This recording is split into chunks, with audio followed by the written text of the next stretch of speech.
आज के इस लेक्चर में हम लोग एस.सी. वर्मा बुक से सिंपल हार्मोनिक मोशन चैप्टर का क्वेश्चन नंबर 29 से सॉल्व करेंगे।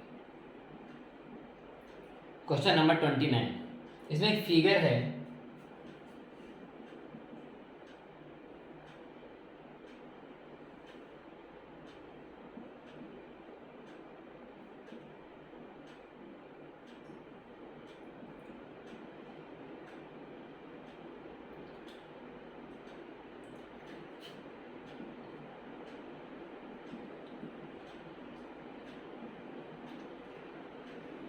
यहां से एक पार्टिकल को रिलीज कर दिया गया है।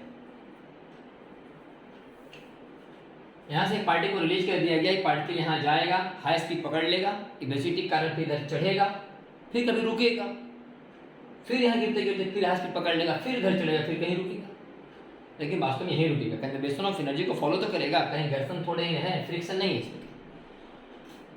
तो यहाँ आएगा, वेलोसिटी पकड़ लेगा, फिर वेलोसिटी जब यहाँ हाई स्पीड पकड़ लेगा, यहाँ पर चढ़ेगा, फिर कहीं रुकेगा। तो सवाल इसका टाइम पीरियड बताइए, इसका टाइम पीरियड बताइए, टाइम पीरियड बताइए। वास्तव में मगर हम थोड़ा सा वर्क पावर एनर्जी के व्यू से सोचे तो 0.1 मीटर पर है, नहीं 0.1 मीटर पर जाकर रुकेगा, इसी लेवल पर जाकर रुकेगा। यहां से गिरेगा, mgh बदलेगा हाफ एम स्क्वायर में, हाफ एम स्क्वायर mgh में, यहीं जाकर रुकेगा, फिर यहाँ आएगा, फिर यहाँ से पकड़ेगा, फिर यहाँ से रुकेगा। यही काम को रिपीट करता रहेगा। बताइए इसका टाइम पीरियड का मान क्या है। देखते हैं, यहाँ से यहाँ तक आने का समय निकालते हैं। अभी क्या पता है हमको, परपेंडिकुलर पता है, तो हाइपोटेनस पता करना कोई बड़ा बात नहीं है। अगर ये 0.1 है तो होगा 0.1 कॉसेक 45, क्योंकि अगर ई 0.1 होता तो 0.1 साइन 45 होता, तो ई 0.1 है तो 0.1 कॉसेक 45 होगा। तो 0.1 कॉसेक 45 नीचे आने में कितना समय लगेगा। मैंने 0.1 कॉसेक 45, इसको लिख सकते हैं इसे 0.1 कॉसेक 45 बराबर यूटी प्लस हाफ एक्सीलरेशन यहाँ होगा जी साइन 45 और टी का स्क्वायर T1, यहाँ से यहाँ तक आने का समय T1 मान लीजिए। तो यहाँ से T1 निकल गया, 0.1 साइन 45 साइन 45, दो को साइन स्क्वायर 45, साइन स्क्वायर 45 का मतलब 1/2 और एक दो गुना हो जाएगा ऊपर, जी आ जाएगा नीचे, और इसका रूट बराबर T1। तो 2 गुने 2 4, तो 4/100, 2/10, तो T1 बराबर 0.2 सेकेंड। तो सॉल्व करेंगे 0.2 सेकेंड आएगा। 0.1 इंटू 2 0.2, या फिर ऐसे सोचो 2 बचे 2 दूनी 4, आइए 1/10, 10 ये भी 10 देंगे 100, 4/10 का 2 नहीं 4/100 का 2/10, 2/10 का मतलब 0.2। अच्छा, जब यहाँ से यहाँ आएगा, यहाँ कितना वेलोसिटी पकड़ लेगा, v बराबर √2gh। यहाँ वेलोसिटी मान ले, यहाँ तो u बराबर 0 होगा, यहाँ वेलोसिटी पकड़ लेगा v, v का मान कितना होगा, v बराबर होगा √2gh, 2gh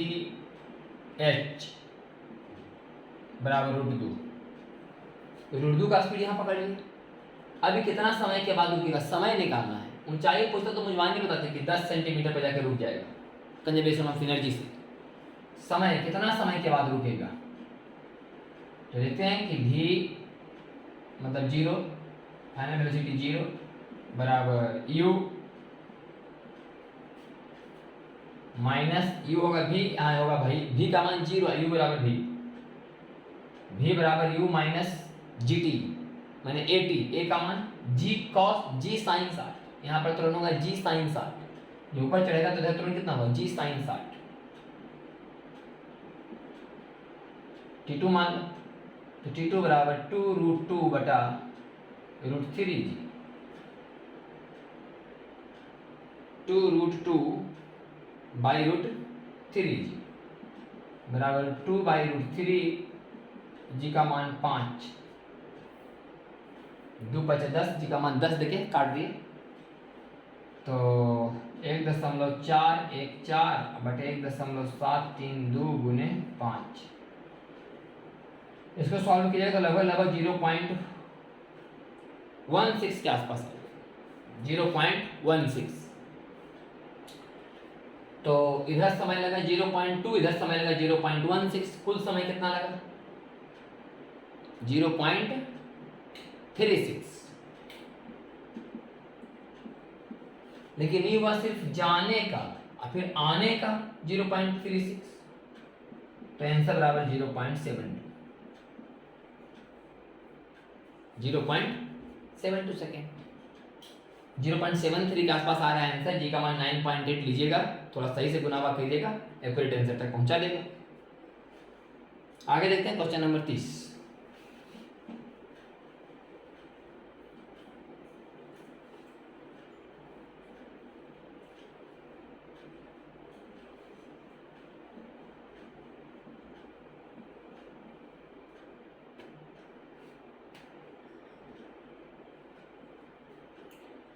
क्वेश्चन नंबर 30 में भी एक फिगर है, पहले फिगर को ड्रा कर लेते हैं।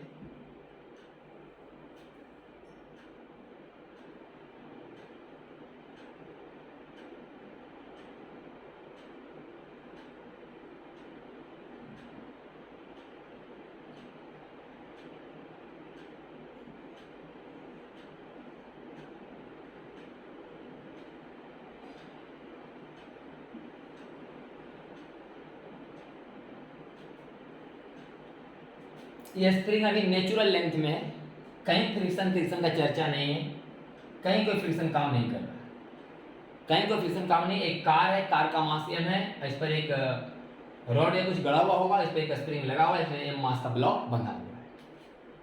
क्वेश्चन कहाँ से स्टार्ट है इस तरह सुनिएगा।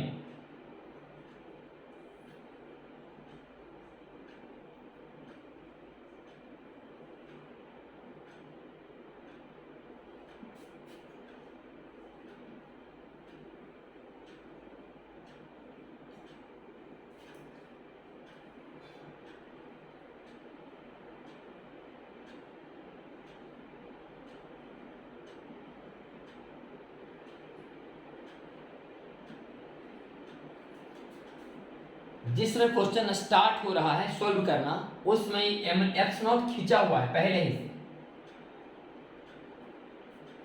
एक्स नॉट ही खींचा हुआ है, और तब यहां से कोई एक्स नॉट खींच करके इसको छोड़ा जा रहा है, यहां से एक्स नॉट खींच के इसको छोड़ा जा रहा है। सवाल है कि all the surface shown in figure are frictionless, कहीं कोई फ्रिक्शन नहीं है। The mass of the car is capital M, car का मास कैपिटल एम है। That of the block is small M, block का mass small M. And the spring है, spring constant K, spring का spring constant K है। Initially the car and the block are at rest and the spring is stretched through a length x not when the system is released. जब system को release किया जा रहा है उसमें ही एक खींचा हुआ स्प्रिंग कितना x नॉट ही खींचा हुआ है। क्वेश्चन यहीं से स्टार्ट होगा कि x नॉट ही खींचा हुआ है, भी जस्ट किसी ने छोड़ा। अब क्वेश्चन स्टार्ट।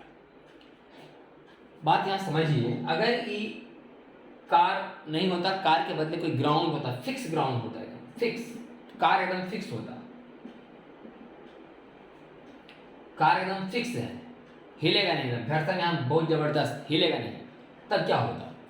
तब कोई एक आदमी यहाँ से ऐसे मान लिया खींचा हुआ है एक्स नॉट, यहाँ से छोड़ता, यहाँ पर एकदम हाई स्पीड पकड़ता, ही यहाँ के हाई स्पीड पकड़ता, इस स्पीड के कारण थोड़ा सा और दबता, फिर कहीं जाके वेलोसिटी जीरो होता। लेकिन चूंकि स्प्रिंग दब चुका होता इसलिए फिर स्प्रिंग फेंकता, फिर यहाँ पर हाई वेलोसिटी हो जाता, फिर वेलोसिटी से स्प्रिंग फेंकाता और खिंचाते खिंचाते फिर जीरो होता। तभी पार्टिकल एक्स नॉट एम्पलीट्यूड पर ऐसे चमकता, एक्स नॉट एम्पलीट्यूड पर ऐसे चमकता हो। लेकिन ये फिक्स तो है नहीं, तो जैसे ही एक्स नॉट इधर आएगा, जैसे कोई इसको छोड़ेगा यहाँ से, ये आएगा इधर, ये पूरा ब्लॉक इधर फेंकाना चाहिए। ये कैसे, यहां से समझिए आप, नाव वाला कहानी हम लोग बनाए थे कि नाव है, नाव का मास m है, इस पर एक आदमी है m मास का, ये चला यहां से x नॉट, ये चला यहां से x नॉट, ये चला इधर x नॉट। तो बताओ कि नाव कितना पीछे जाएगा? तो हम लोग बनाते थे कि M X naught is equal to M plus M into X one बराबर आता था एम एक्स नॉट बटा एम प्लस एम। पीछे वाले चीजों को कुछ रिवीजन करा रहे हैं कि ये अगर चलेगा एक्स नॉट इधर, यहां से छोड़ेंगे ये चलेगा एक्स नॉट, तो इधर ही भाग जाएगा। कितना भाग जाएगा देख लीजिए यहाँ से, इसी सॉल्व कीजिए आप। M X naught same to same यहाँ भी होगा M plus M into X one, तो एक्स वन बराबर आएगा एम एक्स नॉट बटा एम प्लस एम। ई जब आएगा यहाँ से यहाँ, तो ई तब तक इधर इसका भी तो कहीं सेंटर ऑफ मास होगा अपना। ई पॉइंट में यहाँ से एक्स वन भागा हुआ नजर आएगा, ई पॉइंट यहाँ से इधर एक्स वन भागा हुआ नजर आएगा, पूरा कार सिस्टम इधर भाग जाएगा। तो एक्चुअल में अगर ये कार इधर भाग गया x1, तो आदमी एक्चुअल में इधर x0 नहीं चला। इसका मतलब आदमी इधर एक्चुअल में x0 नहीं चला। हाँ, नाव पर कोई आदमी खड़ा होगा नाव पर, तो देखेगा कि आदमी चला x0, लेकिन जो रोड पर खड़ा होकर नाव के बाहर किनारे से खड़ा होकर के जो आदमी देखेगा उसको लगेगा कि आदमी चला x0 माइनस x1। अगर कोई आदमी इस पर है, इस कार पर बैठा हुआ है, और एक आदमी ग्राउंड पर जमीन पर है, रोड पर है, एक आदमी रोड पर है और एक आदमी कार पर बैठा हुआ, तो कार पर बैठा आदमी को लगे कि सच में ही x0 एम्पलीट्यूड पर ऐसे जंप कर रहा है। लेकिन जो आदमी ग्राउंड से देखेगा, रोड पर से देखेगा, उसको लगे नहीं x0 नहीं एम्पलीट्यूड, क्योंकि जिस समय x0 इधर आया एक्चुअल में, उस समय पूरा सिस्टम भाग गया इधर x1, तो उसको लगेगा जो बाहर बैठा हुआ रोड पर, उसको लगे नहीं तो x0 माइनस x1 चला, x0 minus x1।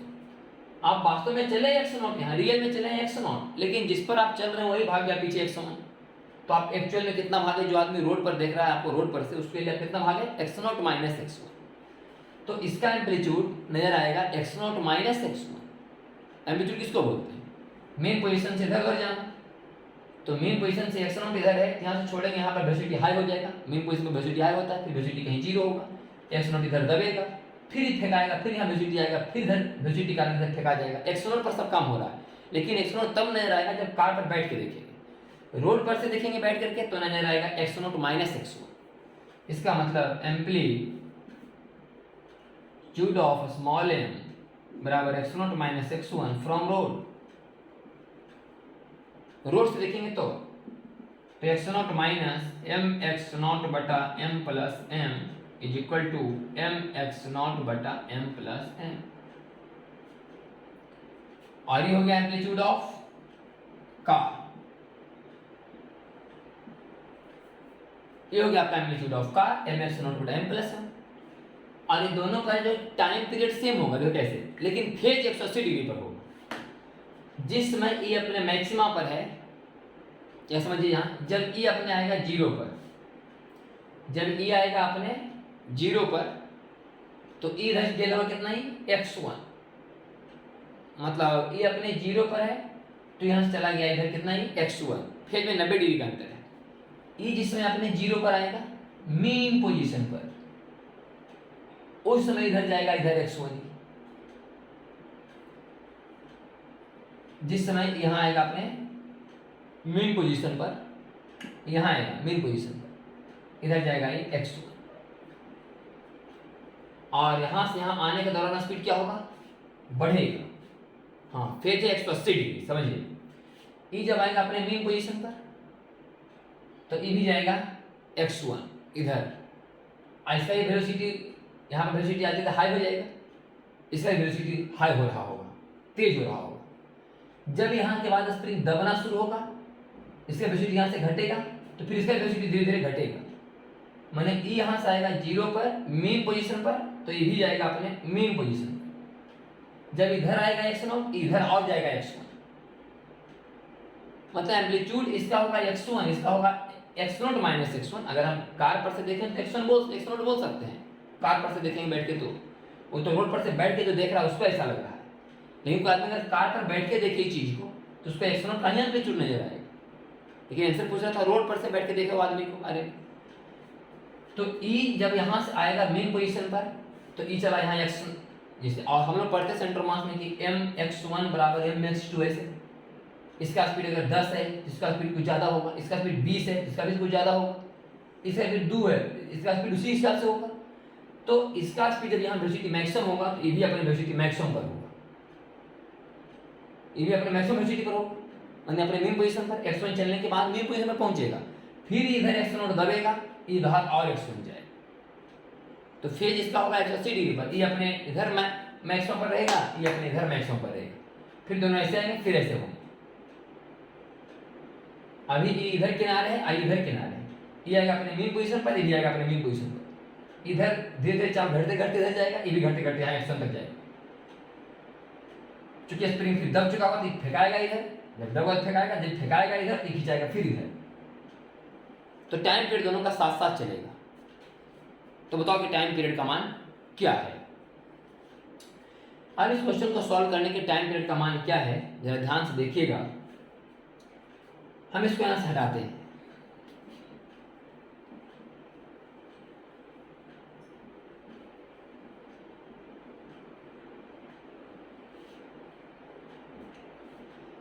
Question number 25। अगर हम क्वेश्चन नंबर 25 के बारे में थोड़ा सा जिक्र करें तो क्वेश्चन नंबर 25 में सवाल ऐसा था,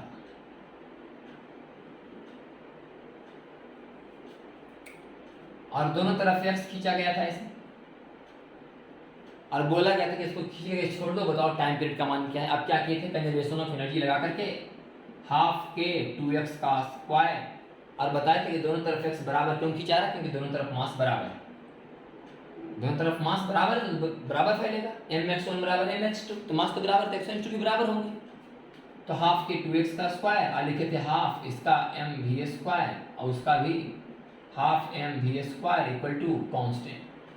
ऐसा ही लेके कुछ सॉल्व किए थे और आंसर यहाँ तक लाए, आगे बढ़ाए थे। यही कहानी सेम टू सेम है, यही कहानी सेम टू सेम है यहाँ।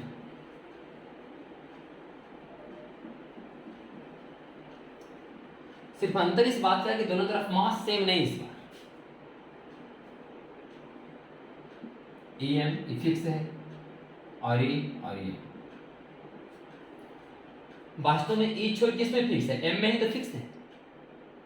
यहाँ पे फ्रिक्शन तो है नहीं जो कुछ अलग प्रभाव पड़ रहा है, तो सेम तो होगा ही। बस समझो कि यहाँ एक स्मॉल है, यहाँ पर एक बड़ा m हो गया, सवाल यही हो गया। 25 और 30 नंबर एक ही ढंग से बने, 25 जैसा है, यही सवाल 30 नंबर का है। तो इसमें स्मॉल m इस किनारा पर एक स्मॉल m था, इस किनारा पर वो कैपिटल m में बना हुआ है, यही अंतर है सिर्फ। तो यहाँ पर जो x लिखे थे वो x सेट नहीं करेगा, x1 x2 वाला कहानी हो जाएगा। मतलब कि ये अगर इधर x1 है तो मान लो कि इधर x2 है, मेन पोजीशन से इधर x1 है तो इधर x2 है, क्योंकि फेज 180 डिग्री पर हम बता रहे थे कि फेज 180 डिग्री पर जिस समय ये अपने मेन पोजीशन से इधर जा रहा था, ये अपने इधर जा रहा था। अब देखिए इसके पहले बताया कि ई जो है x0 खींचा हुआ था यहाँ, आई x0 से यहाँ आया तो यहाँ भागा x1 पर, अपने आ गया दोनों मेन पोजीशन पर, फिर इधर दबा, इधर धीरे धीरे रुकते रुकते 0, इधर भी रुकते रुकते 0, फिर जब इधर फेंकाएगा इधर आएगा, फिर जब इधर जाएगा तो इधर आएगा। तो मान लो किसी खास समय इधर x1 है तो इधर क्या है अपने मेन पोजीशन से x2 बराबर नहीं होगा इसके जैसा, क्योंकि यहाँ दोनों मास बराबर था।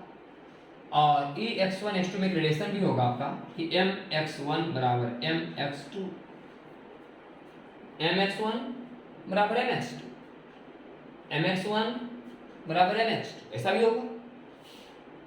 तो स्प्रिंग टोटल कितना फैला, x1 plus x2, same to same. यहाँ लिखे थे 2x x 2x, यहाँ क्या लिखा है हाफ के x1 प्लस x2 का whole square plus half m v1 square. इसका वेलोसिटी मान लो कुछ v1 होगा और इसका वेलोसिटी मान लो कुछ v2 होगा, तो half m v2 square equal to constant, equal to constant.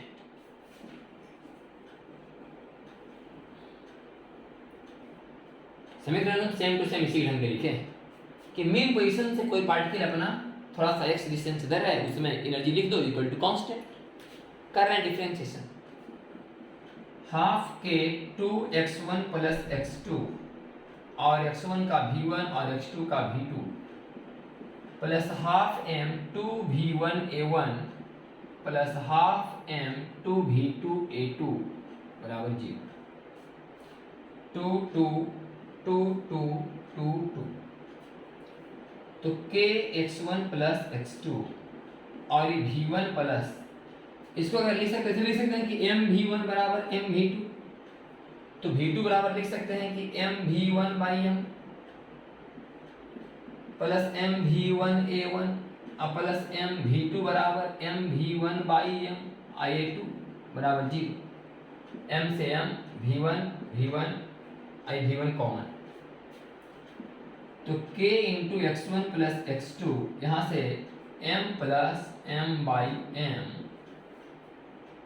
Is यहाँ प्लस m A1 बराबर ओमेगा स्क्वायर x1 और A2 बराबर omega square x2 equal to 0। तो k into x1 plus x2 m plus m by m,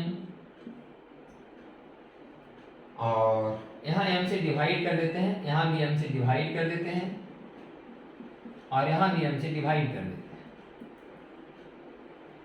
सब में m से divide कर दिए, दिख रहा है? हाँ, तो सब में m से डिवाइड कर दिए। अब यहाँ से देखिए ओमेगा स्क्वायर कॉमन है, तो omega square x1 plus x2, omega square x1 plus x2, तो आप चाहे तो यहाँ लिख सकते थे a बराबर minus omega square x, a बराबर माइनस ओमेगा स्क्वायर एक्स, तो हो जाता माइनस ओमेगा, यहाँ हो जाता माइनस ओमेगा, ये हो जाता minus omega square X one, ये minus omega square X two, उधर जाएगा तो plus omega square X one plus X two equal to K X one plus X two M plus M by M M. तो omega बराबर K M plus M by M M का root, यहाँ से T बराबर 2 pi under root M M बटा K into M plus, आगे हमसे T बराबर 2 पाई एम एम बटा K into M plus M. ये हुआ एनर्जी मेथड, ये क्या हम लोग का एनर्जी मेथड। और सारा तरीका है जिसके द्वारा भी आप इस सवाल को सॉल्व कर सकते हैं, और सारा तरीका है जिसके द्वारा आप सवाल को सॉल्व कर सकते हैं, लेकिन हम चूंकि सवाल को एनर्जी मेथड से बनाए थे तो इसको भी हमने एनर्जी मेथड से बनाया। इसको आप दूसरे ढंग से बना सकते थे कि आप इधर x खींच दिए, इधर x खींच दिए, तो बल कितना लगा 2kx। आप इसका आंसर ऐसे लाके दिखाइए एनर्जी मेथड से, जो आया होगा इसको आप ऐसे ही बना सकते थे कि 2kx बराबर m है, I बराबर ओमेगा स्क्वायर x, x से x कट जाता 2k बाई m, तो t बराबर आ जाता 2 pi under root m by 2k। आप जिसका आंसर मिला के देखिएगा आएगा 2 pi under root m by 2k। तो जिस ढंग से यहाँ समीकरण लेके यहाँ भी लिख सकते थे कि k x1 plus x2, k x1 plus x2 बराबर m ओमेगा स्क्वायर, तो x1 लिखते हैं, अगर कैपिटल M लिखिएगा तो x2 लिखिएगा। यहाँ से आप बना सकते हैं दूसरे ढंग से।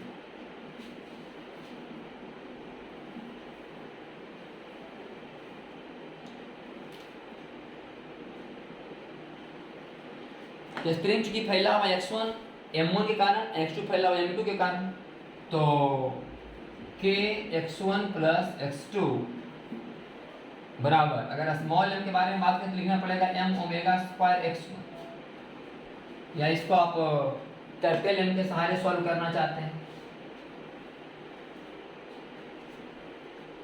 टाइम पे, तो दोनों का निकालना, छोटा m का भी बड़ा m भी, तो इसको ऐसे लिख सकते हैं आप कि k x1 प्लस x2 बराबर m ओमेगा स्क्वायर x2। तो k x1 प्लस x2 का मान कितना होगा, यहाँ से निकाल सकते हैं x2 का मान, x2 का मान कितना होगा निकाल सकते हैं, कितना m x1 बटा m, mx1 बटा m बराबर m ओमेगा स्क्वायर x1। या तो कैपिटल M के सहारे सॉल्व करना चाहते हैं तो x1 को सॉल्व कर दिए तो लिखिएगा mx2 बटा m प्लस x2 बराबर m ओमेगा स्क्वायर x2।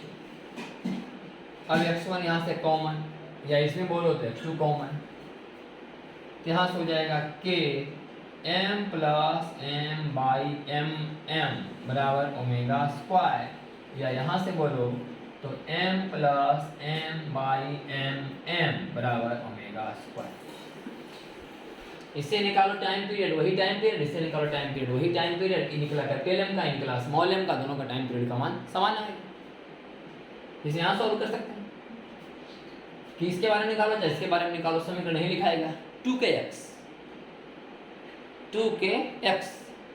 अगर स्प्रिंग फैला हुआ है 2x, आप इसको अगर मान लेते हैं कि रेस्ट में, अगर इसको रेस्ट मान के बनाते हैं तो 2x फैला हुआ है, या इसको रेस्ट मान के बनाओ तो 2x फैला हुआ है, तो 2kx बराबर है। उसी बात यहाँ कि यहाँ x 2kx क्योंकि x था, यहाँ पे एक तरफ फैला हुआ x1, एक तरफ फैला हुआ x2। तो अगर m को रेस्ट मान के बनाओ तो वो फैला हुआ x1 प्लस x2, अगर उसको रेस्ट मान के बनाओ तो ये फैला हुआ x1 प्लस x2 इधर। लेकिन अगर स्मॉल m का बनाएंगे तो m एक जगह ओमेगा स्क्वायर x1, इसका ओमेगा स्क्वायर x2। ऐसे भी निकाल सकते हैं टाइम पीरियड, दोनों का टाइम पीरियड सेम है। क्वेश्चन नंबर आपका 30 का आंसर। नेक्स्ट देखते हैं 31।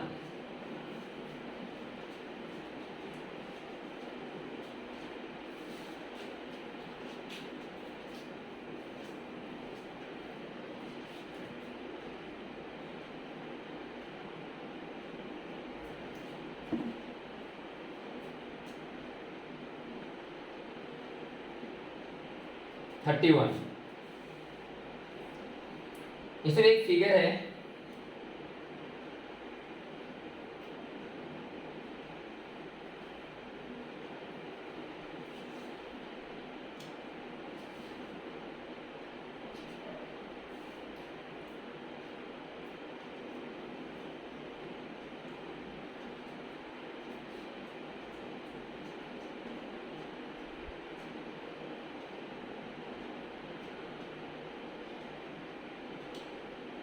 आई दोनों के बीच की दूरी L है। थोड़ा सा अच्छा ढंग से समझ में आए इसलिए फिगर को थोड़ा सा बड़ा बना देते हैं।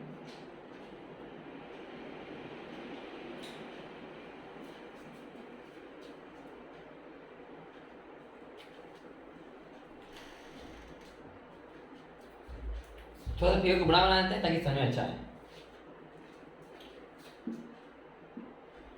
ये दोनों जो चक्का नीचे नजर आ रहा है ये फिक्स किया हुआ है और ये घूम रहा अपना, ये इधर से घूम रहा है और ये इधर से घूम रहा है। यूनिफॉर्म प्लेट, एक प्लेट जिसका मास कैपिटल M है,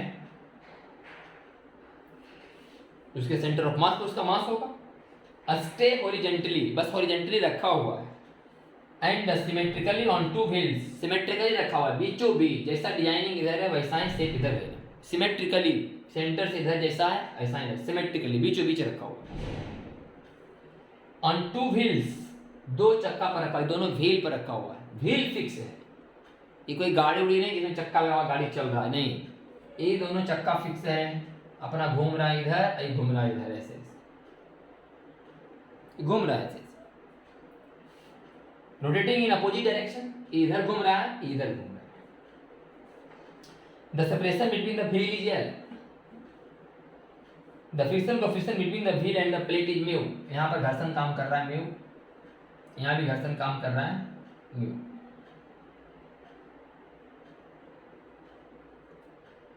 Mu फ्रिक्शन काम कर रहा है वहां पर। Find the time period of oscillation of the plate if it is slightly displaced along the length and released. हल्का सा इसको डिस्प्लेस करा के छोड़ दिया गया, बताओ टाइम पीरियड का मान क्या होगा? हल्का सा डिस्प्लेस करा दिया गया, हल्का सा डिस्प्लेस करा दिया गया तो बताओ टाइम पीरियड का मान क्या होगा? अभी सब कुछ बैलेंस, देखिए क्या है, अभी क्या है, अभी इसका वेट mg, चूंकि वजन यहाँ पड़ रहा होगा और दोनों तरफ चूंकि सिमेट्रिकल है तो यहाँ जो नॉर्मल रिएक्शन इसको मिलता होगा वो mg/2 और यहाँ भी नॉर्मल रिएक्शन जो मिलता होगा mg/2, क्योंकि सिमेट्रिकल रखा हुआ, जितना वजन यहाँ पड़ता होगा उतना ही वजन यहाँ पड़ता होगा। लेकिन जैसे ही इसको हल्का सा डिस्प्लेस करा दिया जाएगा, हल्का सा डिस्प्लेस करा रहे हैं, कितना, x। अच्छा समझ में आएगा, बड़ा रहेगा फिगर तो। अब देखिए इसको x डिस्प्लेस कराया जा रहा है, इस सेंटर में भाग जाएगा इधर x,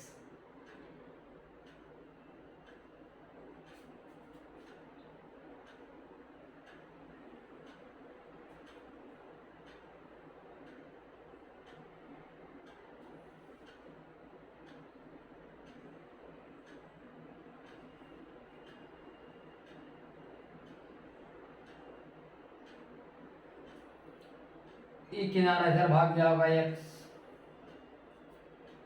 एक किनारा इधर भाग गया है x, आई सेंटर यहां भाग गया x। लेकिन चक्का तो वही है, व्हील तो वही है। अभी सिमेट्रिकल नहीं है, अभी सिमेट्रिकल नहीं है, इधर ज्यादा लोड पड़ रहा होगा, इधर कम लोड पड़ रहा होगा। अब n1 n2 का मान बराबर नहीं आएगा। अभी n1 n2 का मान बराबर था, यहाँ भी n बराबर mg/2, यहाँ भी n बराबर mg/2, लेकिन अब यहाँ पर नॉर्मल रिएक्शन का मान अलग अलग आएगा। यहाँ n1 और यहाँ n2 और यहाँ mg, तो ये बात होगा कि n1 प्लस n2 बराबर mg।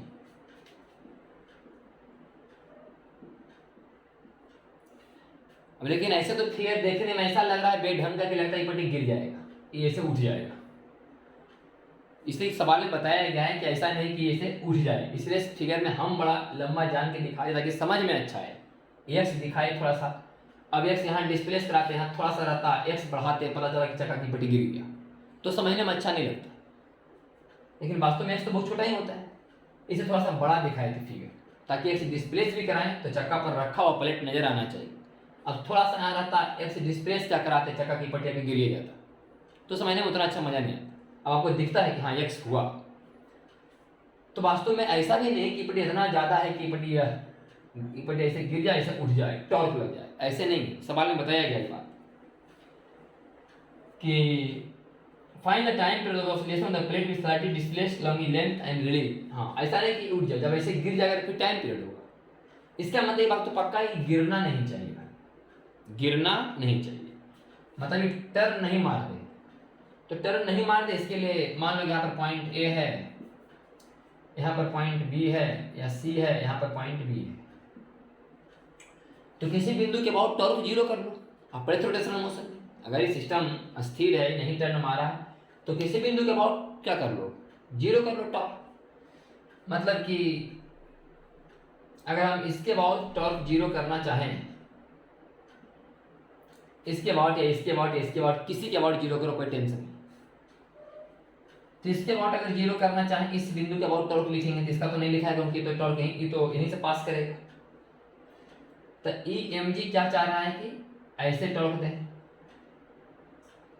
IN12 चाह रहा है कि ऐसे टॉर्क दें। या तो पॉइंट सी के अबाउट जीरो कर लेते, थोड़ा और अच्छा नजर आएगा। देखिए क्या अच्छा नजर आएगा, यहाँ से यहाँ दूरी कितना है, यहाँ से यहाँ का दूरी अभी कितना है, L/2, और यहाँ से यहाँ का दूरी ये भी L/2। तो अब यहाँ से यहाँ का दूरी कितना है, L/2 प्लस x। तो ये दूरी कितना है, L/2 माइनस x। हम पॉइंट सी के अबाउट टॉर्क जीरो करते हैं, टॉर्क पॉइंट सी के अबाउट इक्वल टू जीरो, तो आसानी से लिखा जाएगा। अब सी के अबाउट ई टॉर्क इधर से लगेगा, N2 गुना ई वाला दूरी बराबर N1 गुना ई वाला दूरी। N2 इस बिंदु को अगर हम एक्सिस माने तो ऐसे घुमाएगा, N2 ऐसे घुमाना चाहेगा, N1 ऐसे घुमाना चाहेगा। तो N1 इंटू लंबत दूरी बराबर N2 गुना लंबत दूरी। तो N1 into L/2 plus x is equal to N2 into L/2 minus x। दोनों तो बराबर होना चाहिए, इधर से लगने वाला इधर से लगने वाला। तो यहाँ अगर सॉल्व करें, दिख रहा है, तो अगर इसको सॉल्व करें तो n1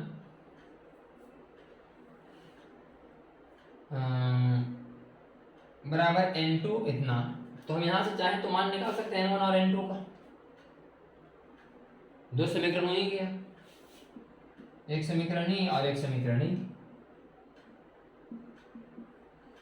तो n1 का मान उठा के n2 में रख दो, या तो n2 का मान उठा के n1 में रख दो, और यहाँ से n1 का मान आ जाएगा, n1 n2 का मान आ जाएगा। तो स्पेस थोड़ा हमको यहाँ से हटाना पड़ेगा ही, तब हम सॉल्व कर पाएंगे। इससे पहले समझा लेते हैं। तो यहाँ से n1 n2 का मान निकल जाएगा, ऐसा आपको लग रहा है। n1 प्लस n2 बराबर mg, n1 इंटू इतना बराबर n2 इंटू इतना। तो यहाँ से दो समीकरण से दो मान निकल गया n1 n2। अब देखिए, अब n1 का मान कुछ आएगा, n2 का मान कुछ और आएगा, बराबर तो आएगा नहीं। बराबर तो आने का बात है नहीं, अगला मान ज़्यादा आएगा n2 का, अगला मान कम आएगा। तो यहाँ घर्षण जो लगेगा, ये चक्का कैसे घूम रहा है, ये चक्का ऐसे घूम रहा है, तो ये चाह रहा है कि इसको पीछे खींचे। ये चक्का ऐसे घूम रहा है ना, तो ये प्लेट को पीछे खींचना चाह रहा है, और ये चक्का ऐसे घूम रहा है, ये प्लेट को इधर खींचना चाह रहा है। लेकिन यहाँ घर्षण ज़्यादा मजबूत होगा, यहाँ घर्षण ज़्यादा मजबूत होगा ना, यहाँ घर्षण ज़्यादा मजबूत होगा, क्योंकि यहाँ m का मान ज़्यादा आएगा। तो जिस तरफ घर्षण ज़्यादा मजबूत होगा उधर खिंचाएगा ऐसे, आई वाला ऐसे है। तो ई जब इस यहाँ घर्षण ज़्यादा है, आई चल रहा है ऐसे, समझिएगा, ई चक्का ऐसे घूम रहा है, तो इसको ले जाना चाह रहा है इधर, लेकिन यहाँ घर्षण रोकना चाहेगा, इसको घर्षण इसको रोकना चाहेगा। तो यहाँ ज़्यादा घर्षण लगेगा ना, रोकना चाहेगा। तो रोकना चाहेगा मतलब आप उधर तो ढकेल दे, लेकिन रोकना चाहेगा मतलब इधर खींचना चाहेगा। मतलब जब आप उधर खींचे थे, जब फिर से यहाँ खींचेगा F2। लेकिन ई चक्का घूम रहा है ऐसे, ई चक्का घूम रहा है ऐसे, तो ई चाहता चक्का की बॉडी को इधर लेके जाए, तो घर्षण लगेगा इधर F1। और ई चक्का चाहता है कि ऐसे घुमाए, मैंने उसको इधर लेके जाए प्लेट को, तो ये लगेगा ऐसे F2। ई चक्का चाह रहा है कि प्लेट को इधर लेके जाए, इधर खींचे, तो इधर F1। ई चक्का चाह रहा है कि इधर लेके जाए, तो इधर F2। और अभी कौन ज़्यादा होगा, F2, क्योंकि इधर नॉर्मलाइजेशन का मान ज़्यादा है, म्यू का मान तो दोनों जगह सेम है।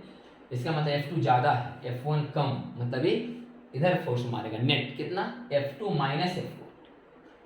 इधर ज़्यादा है F2, इधर F1 ना रहेगा, F2 माइनस F1। तो इधर धक्का मारेगा, जैसे इधर धक्का मारेगा इधर आएगा, तो इस मेन पोजीशन पर तो आएगा ही, मेन पोजीशन से आगे भी फेंका जाएगा।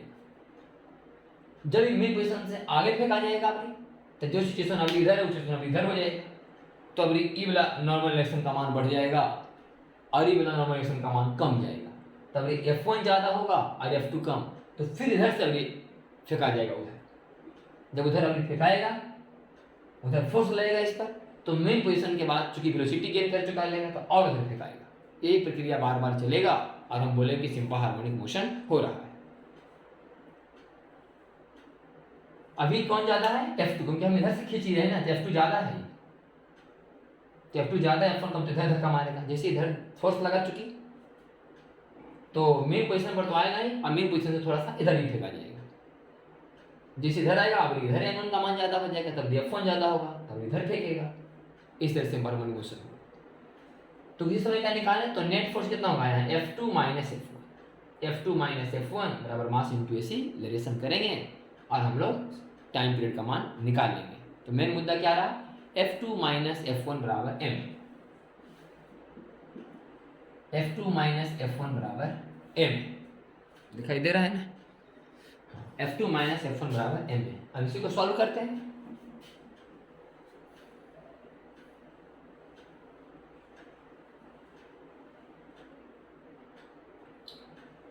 तो F2 बराबर म्यू n2, F1 बराबर म्यू n1 बराबर m है।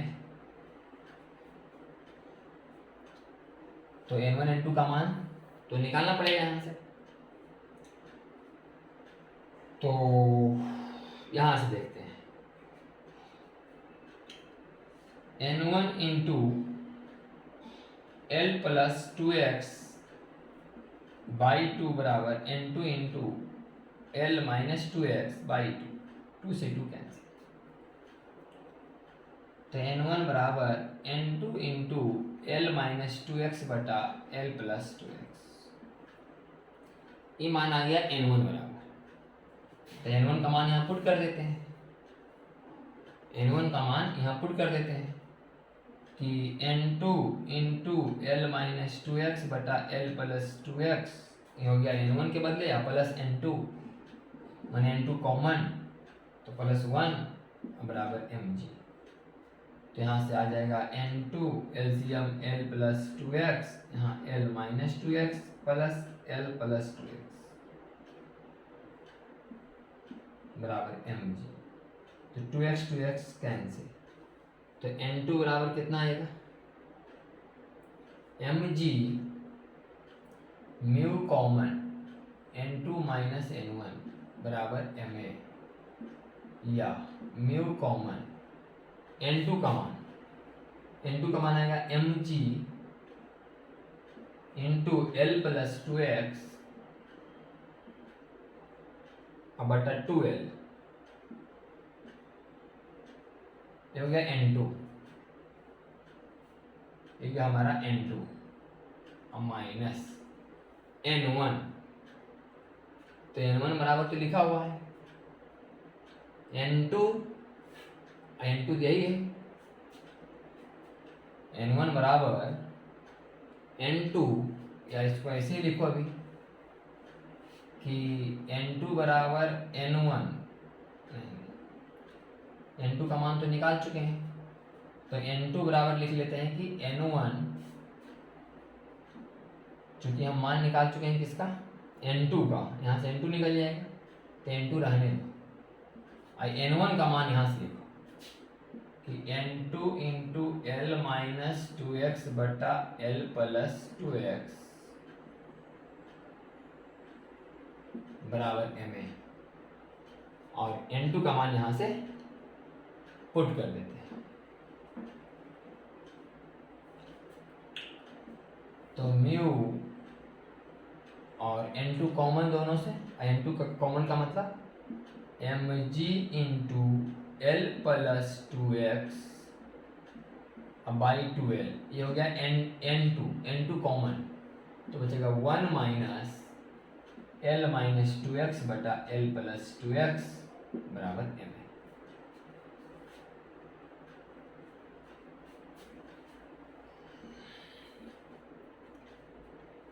तो m से m cancel, mu g into L plus 2x by 2l गुने नीचे में l प्लस 2x ऊपर l plus 2x minus l plus 2x बराबर a। l प्लस 2x से l plus 2x cancel, plus l से minus l cancel, या mu G 4x बटा 2l बराबर a, 2 दूनी 4, 2 mu G x by l बराबर omega square x। तो omega बराबर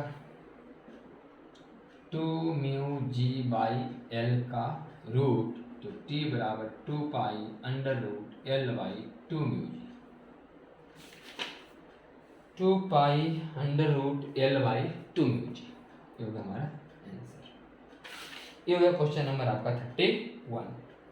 नेक्स्ट क्लास में हम लोग सॉल्व करेंगे 32 से।